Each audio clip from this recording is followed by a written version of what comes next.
Swandi, ya ruang Ombudsman Pengawasan Pelayanan Publik Mandiri sama Bang Reswandi tentunya. Masih sama Bang Bembeng. Iya, siap. Langsung Kepala Perwakilan Ombudsman Provinsi Jambi.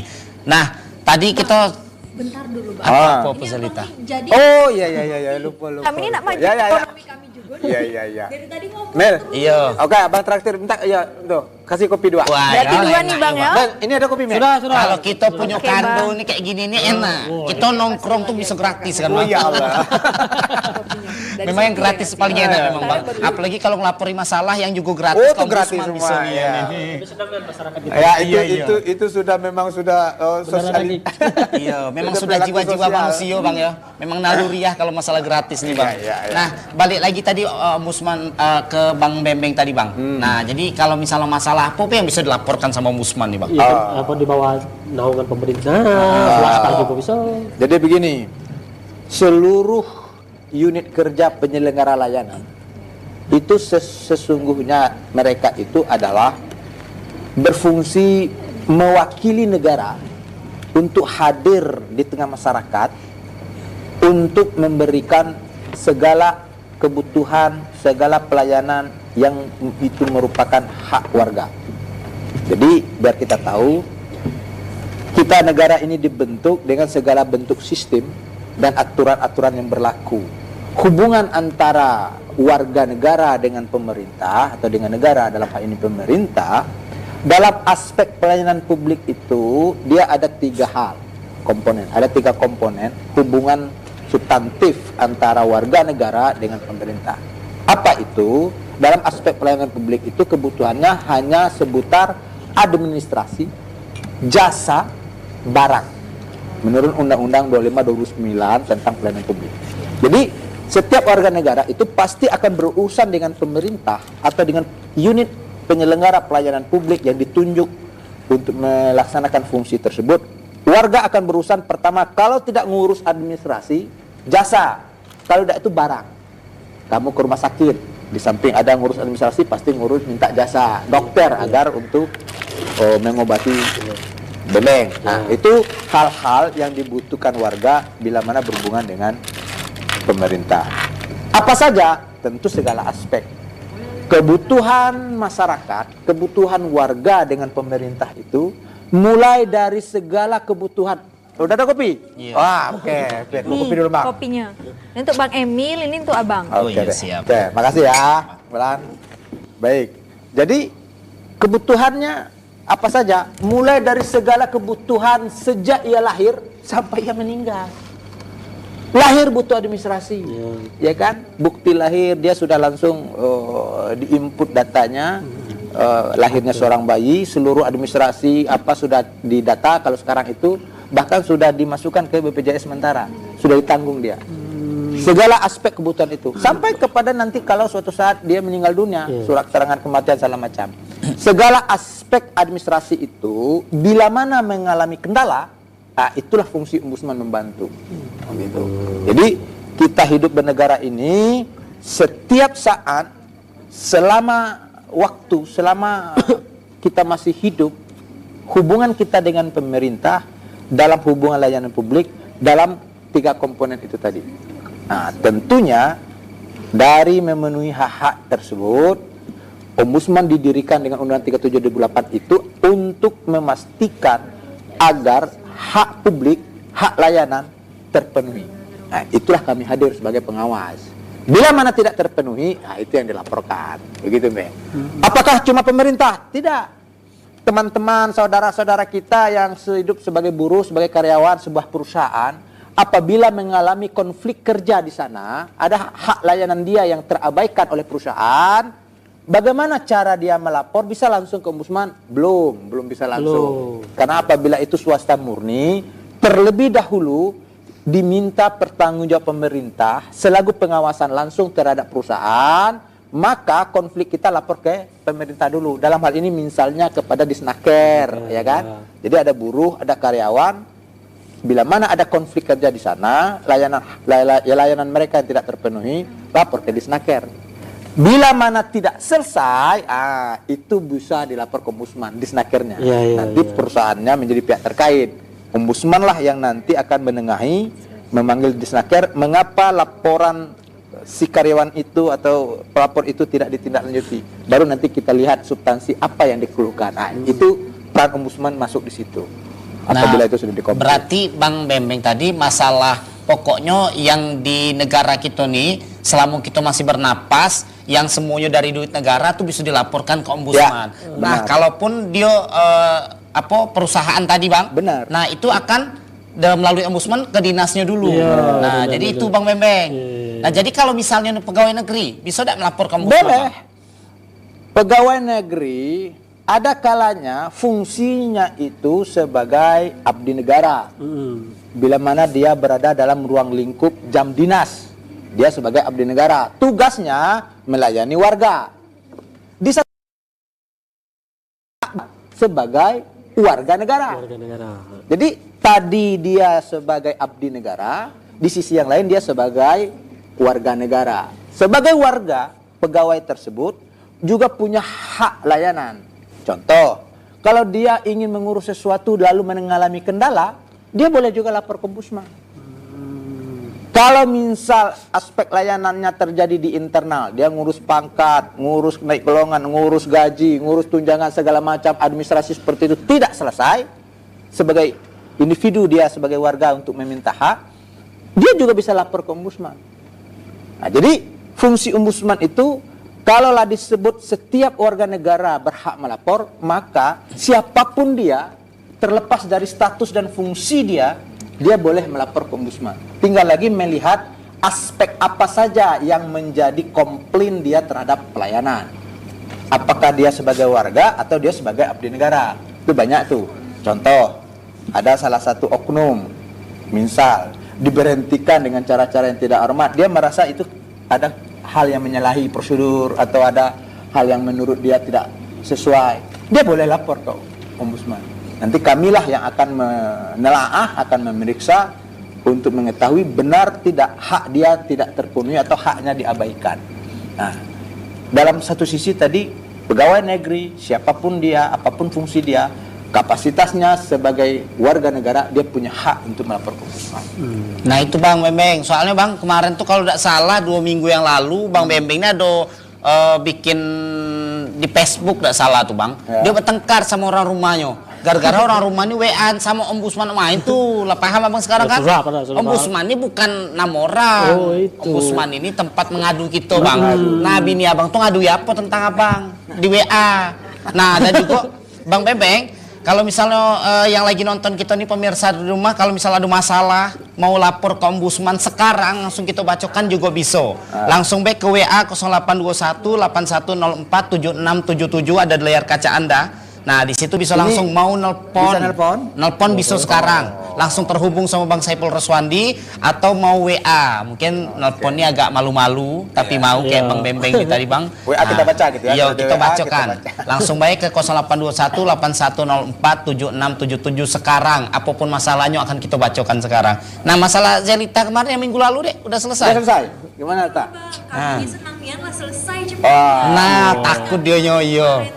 Selesai kan, rupanya viral sama ombudsman selesai. Saya memang begitu, Mel. Iya. Kalaulah sudah melapor ke ombudsman, saya sebagai fungsi kepala itu wajib dan harus bisa memastikan laporan itu diproses dan ditindaklanjuti. Laporan itu harus selesai sampai kepada hak-hak layanan itu diberikan kepada pelapor. Apabila memang hak itu merupakan milik pelapor atau memang kewajiban penyelenggara untuk memberikan, itu urusan ombudsman sampai kepada melakukan itu. Nah, tapi kemarin udah selesai semua ya laporanmu. Nah, udah. Mantep nih kan ombudsman mi Bang. Iya. Gratis semua itu kan? Gratis tanpa bayar. kami ngasih duit dadon ya Sekali Bang. lapor tahu selesai gitu kan. Iya. Pokoknya kalau apa-apa sering kita ke warung nih.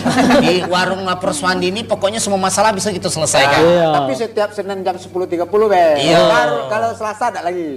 Pokoknya setiap Senin setiap Senin jam 10.30 ya. 10.30 di Jambi TV. Saya ada di warung. Kita di warung bela soal hari Senin ini. Kalau hari Selasa gorengan lah pasti. Betul. Kalau hari Rabu Tambah masih. Lagi ke pasar. Ke kantor, Selasa, Rabu, kita ke kantor, Bang. Nah tadi kan kayak gini bang, adik-adik ini tadi ini ruponya bang Bembeng, orang nih mang nongkrong di sini, yang tiga ini nak kuliah, bukan dosennya udah masuk. Apa tuh? Kawan yang seko nih katanya udah ada pisau kuliah gara-gara belum bayar. Oh. Nah, yang mana tadi? Nah, jadi yang tiga ini berhubung mereka ini kan geng kikuk-kikuk ini kan berempat. Kalau seko menderita semua. Oh, jadi bestie. lebih ke bestie ya. Kalau CS kental tadi bang. Gimana? Nah, tadi siapa tadi yang? Apa ada yang kenal lah? Gimana Tia? Sasha. Aku nak bayar SPP. Terus ini tak bisa. Belum ada duit. Makanya udah kuliah. Karena belum ada duit. Oh. Nah, kamu bertiga ngapa ngeko juga? Ya kawan. Friend. Oh, itulah anak sekarang kayak gitu memang. Bang. Memang Bang Mil, kita memang sering mendapat banyak laporan yang seperti dialami oleh Dek Tasya ini kan. Dia karena belum membayar SPP, belum membayar uang pramuka kadang-kadang, atau belum membayar iuran dalam bentuk apapun, banyak mahasiswa atau siswa-siswa kita itu bang, kayak kejadian yang di MTS itu bang. Itu dilarang ia ikut ujian, dilarang ia ikut tes apa segala macam belajar. Artinya sebelum ia membayar dia nggak boleh ikut apapun. Ini tidak boleh. Intimidasi itu. Ya, nggak boleh sekali. Nggak boleh ada diskriminasi yang seperti itu. Saya sering sampaikan dengan lembaga-lembaga sekolah.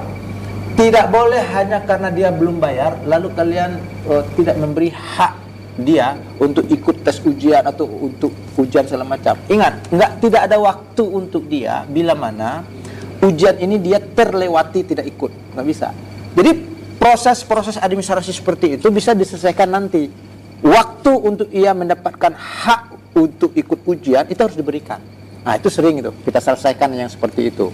Maka tidak boleh ada syarat-syarat yang mengganggu hak seseorang, yang itu merupakan kewajiban untuk dipenuhi, yang bila mana itu tidak dilakukan dia akan mengalami kendala. Bayangin, gara-gara belum bayar SPP dia tidak ikut ujian, bisa putus sekolahnya ini. Nah yang seperti itu tidak boleh. Saya selalu ingatkan, nanti saya kasih tahu tuh Dek Tasa, yang penting kamu ada maksud nanti setelah ujian membayar seluruh tunggakan yang dimaksud.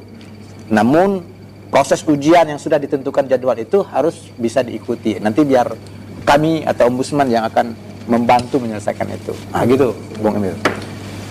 Itu Abang ngopi dulu. Iya, ngopi lah dulu, Ngopi. Bang. Fokus gitu Ya. kan, Bang. Menyelesaikan masalah ini. Kalau yang lupa tadi ya, kalau untuk yang jalan kau maksud tadi boleh juga. Jalan berlubang. Ya, tapi jalan berlubang yang diameter masih bisa ditangani sesaat ya, 1 kali 2 atau 2 kali 3 meter itu yang saat-saat membahayakan seperti itu. Silakan nanti warga setempat, ketua RT atau apa itu surati dinas PU ya untuk supaya lubang jalan yang itu cukup membahayakan bagi pengguna jalan segera diperbaiki. Apabila tidak ada respon, nah itu boleh lapor ke ombudsman, kasih tahu ke ombudsman. Tapi yang sifat jalannya itu yang bisa ditangani segera. Tapi kalau lah 1-2 kilo itu rusak semua, itu harus ada programnya, itu harus kita desak. Ya, itu kewajiban pemerintah untuk memperbaikinya itu. Oh, kalau semeter 2 meter, ombudsman ada bisa anggarannya. langsung. Anggarannya ada, bukan? Dia harus, PUPR harus cepat menangani yang perbaikan sesaat. Kira duitnya dari ombudsman, bukan? Ombudsman itu lembaga pengaduan, bukan pengadaan. Bang Bembeng jelas. Kau jelita, ya. Untuk Kemarin dia pengaduan. cerita. gitu. Iya. Ini pacarnya selingkuh aja. Oke, Bang, ini ada ya Bang, status kawan saya Bang. Kenapa ya? Kebanyakan urusan tentang administrasi di Indonesia ini sangat ribet. Minim informasi, lama menunggu, dioper ke sana kemari menghabiskan waktu. Satu hari udah 4 kali bolak-balik dan itu bahkan belum selesai juga. Harus menunggu lagi. Sesimpel EKTP dan surat-surat masih juga harus difotokopi. Ya, ini minggu lalu kita bahas juga kan Bang. Padahal itu elektronik. Dan pasti ada mesin kantor kan, kenapa harus dibebankan ke kita untuk 1 lembar fotokopi KTP yang harus bikin bolak-balik, minimal ada info yang jelas dari awal. Di era digital ini kenapa sistemnya masih banyak sekali yang manual?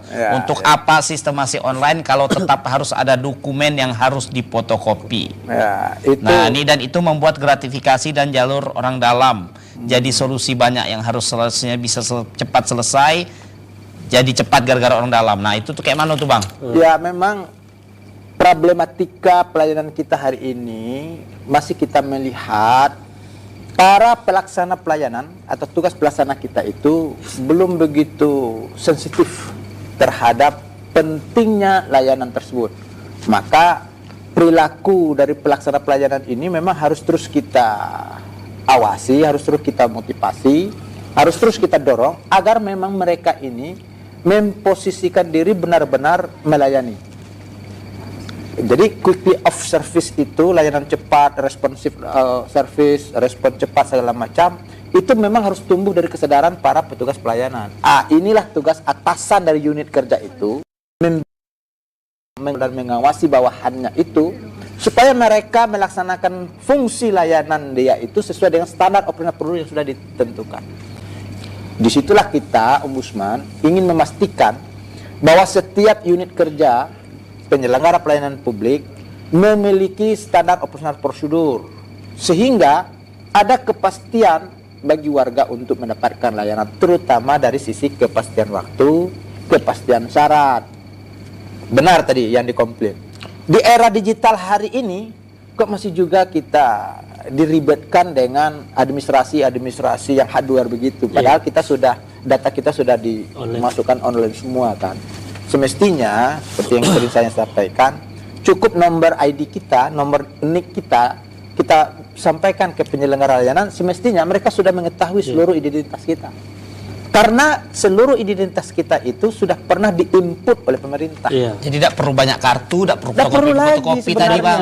Padahal KTP kita sudah ada chipnya juga. Sudah ada chipnya lagi. Maka jadi ironi di era yang canggih hari ini, di era yang online hari ini, lalu unit kerja itu masih juga melayani dengan cara yang konvensional.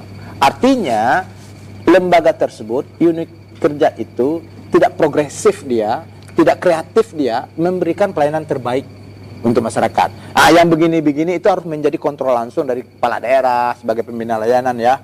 OPD, kepala-kepala OPD sebagai penanggung layanan untuk memastikan fasilitas dan infrastruktur layanan mereka itu memang ibarat restoran itu cepat saji. Fast food. Iya, saji, harus begitu dia. Kalau tidak juga begitu, ya masih gaya-gaya jadul juga ya, masa hari gini kan gitu Bang. Itu jadi masalah jadul jangan tersinggung lah Bang, gaya jadul. Memang dari dulu jadul. Kayak gini Bang, kan kebanyakan masyarakat kita ini Bang, pengennya macam ini Bang. Macam mana ketika pas dia lagi kecil petinju, tinju ngelapor kakak, ngelapor abang, ya langsung datang abang. Pengen masyarakat macam itu dengan Ombudsman, bisa lah Bang. Nah itu bisa atau tidaknya kita makan gorengan dulu. Ada lewat lagi Bang. Boleh kita makan gorengan dulu. Nanti kita jawab. Iya, kaget kita jawab. Ini Zelita bikin bakwan dewe ya? Abangnya nyagil Jelita ya? Iya, dia nampak ya? Harus nampak ya? Iya, itulah. Kamu tuh bunganya di TV tuh, orang nengok-nengok.